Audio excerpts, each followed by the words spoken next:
Hi, my name's Maxine, and I've been meaning to do this for quite a long time, prompted by my kids. Put myself out there and, be brave. Be brave, be very brave. Yeah. I've set up a page called Aphrodite Alchemy. Aphrodite, with the old hair, and alchemy because transformational stuff, really, change. It's not just metal into gold, it's positive, negative into positive, and all kinds of things, how the mind works, how our life works, where we find ourselves, how we can make the best of where we are, all things like that. Because life deals us all kinds of different cards, different hands, throws us curveballs, or sometimes I think we line ourselves up for the collision, and we learn eventually, or not, as the case may be. So always interesting, sometimes very challenging. I suppose this part of my journey started about 2 years ago, when I felt a very strong pull to let go of everything that I'd known to be my security. Everything, my family, my children. Even though they're adults, I'm still their mum, they're still my children. My partner at the time, my home, my work, everything that I saw that was my security. But the pull was so strong, even though it didn't make rational sense to a lot of people, myself included, friends, family, work colleagues. I knew I just had to do it. So 2 years on, I've travelled a little bit around England, going to conscious festivals and, meeting lovely people and really just seeing people that have chosen to live a different way. And that really inspired me because I just felt I didn't fit where I was anymore. And I didn't really know how I was going to survive, how I was going to live, what I was going to live on. I just knew I had to do it. And for me, it was like living outside the box. It's like over the years, I suppose, I've kind of lifted the lid of the box, peered over the top, and then allowed someone to put the lid back on, and they say, oh, you can't do that. Oh, no, that's too risky. That's been done before. No, stay where you are. And I've allowed that a lot of the time. And this time I couldn't breathe. Took the lid off the box, hopped outside and thought, fuck that shit. I can't live in there. So I need to take my chances, So seeing people living resourcefully, living the life, that they want to. There's a liberation and a freedom in that, although it's not without its own challenges, of course. But so I travelled a little bit around England, did some voluntary work, went to different festivals, volunteered here and there, and then came across a course because I've always been influenced by the moon and planets, even though I didn't fully understand that. But the time I came away, or I went abroad from England, it was around the time of the Grand Cross, which a lot of people wouldn't even know what that is.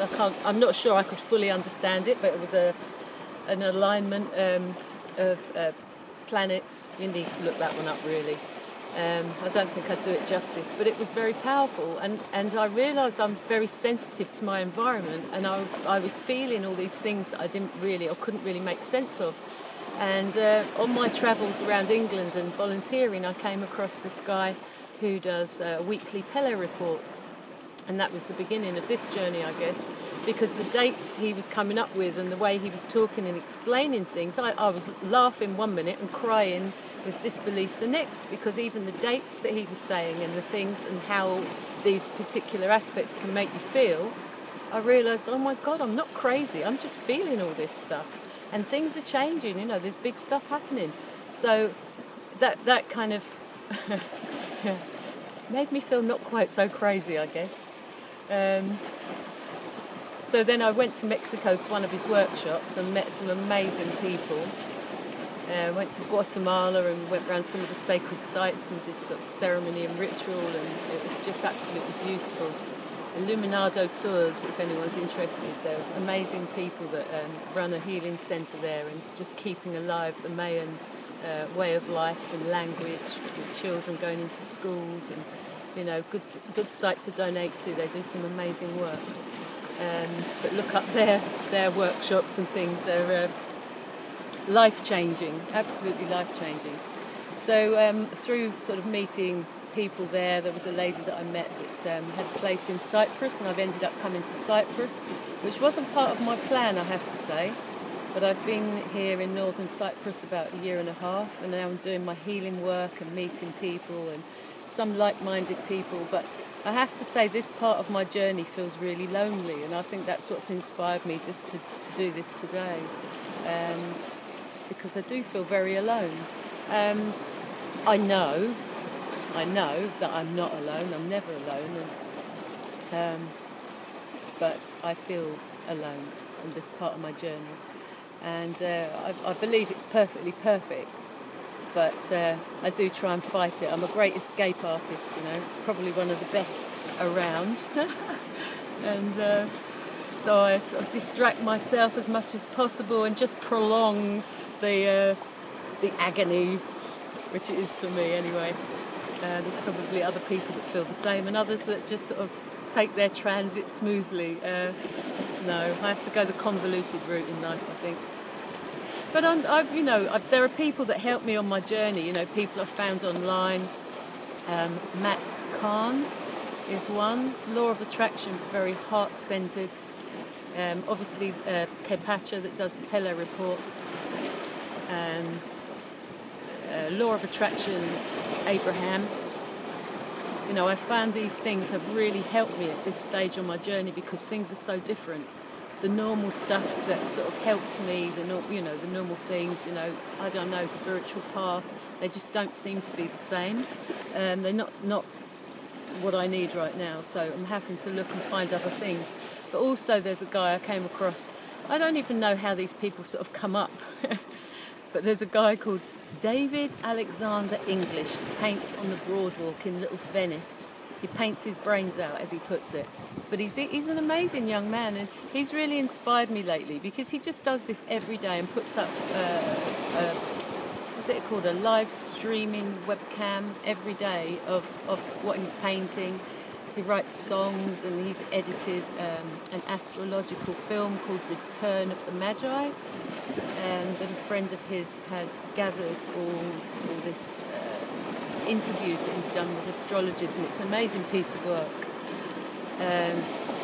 So there's a lot of things out there, but I don't know if they're strange times, they just are what they are. But I'm finding it's difficult sometimes to have a conversation with someone that is, well, would I use the word awake, I guess?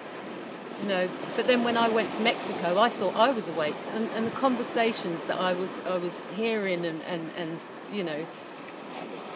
having with people, I felt like, is it Rip Van Winkle, who'd been asleep for 100 years, and I thought, my God, where have I been? So yes, it's like waking up by degrees, really.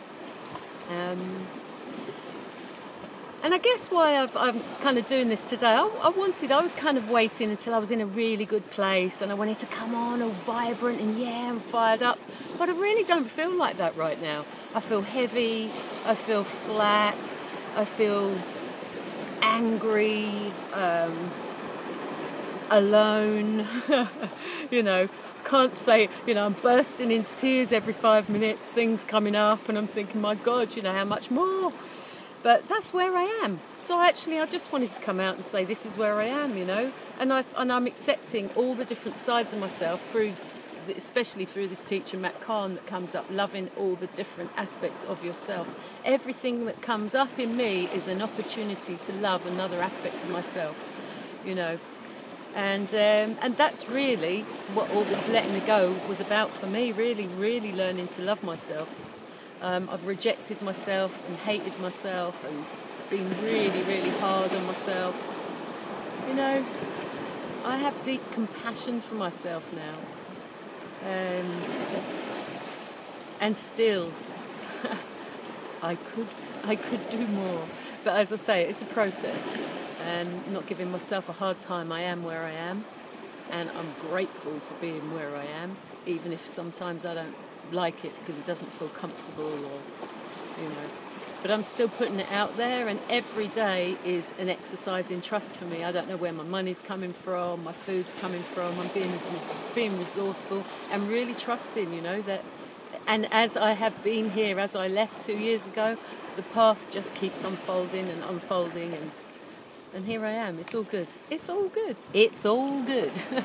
I just feel like shit. But I'm very grateful for where I am, which probably sounds like a bit of a contradiction in terms, but I am grateful for where I am. I am really grateful for where I am. You know, and I've learnt a lot since these 2 years of being away. It's hard leaving people that you love and people that you've been around for a long time. And that takes a while to kind of come to terms with, I suppose. It's a big ripping away of everything that had become my security.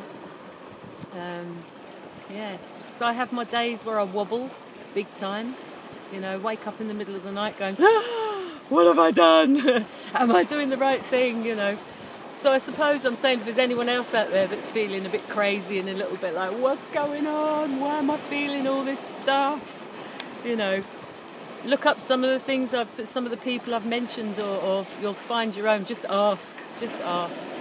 Ask the universe, you know, which might sound a bit fluffy, but I always get replies, always. Even just pulling a card for myself today. I have these angel cards that somebody had bought for me, and I haven't really used them for a long time. I use the Osho Zen Tarot, which I really love. I've been using those on and off for about 20 years.